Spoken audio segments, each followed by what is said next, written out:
Inul Daratista skakmat haters sebut fotonya editan. Istri Adam Suseno ngaku cantik dari dalam lahir. Walau sudah beberapa kali membantah bahwa foto-fotonya tanpa filter editan, Inul Daratista masih saja dituding mengedit wajahnya.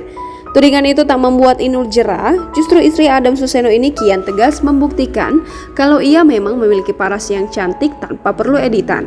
Hal itu diungkapkan Inul Daratista melalui salah satu postingan yang baru saja ia bagikan di Instagram pada Minggu 31 Januari 2021. Inul Daratista mengunggah foto hasil selfie yang tanpa memakai tambahan cahaya.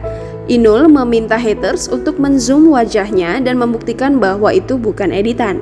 Inul kemudian mengatakan bahwa paras cantiknya sudah didapat sejak dalam kandungan sang ibu. Jadi tanpa perlu filter, ia sudah terlihat cantik apalagi jika ditambah pakai aplikasi. Jangan lupa subscribe, share, komen, dan like ya!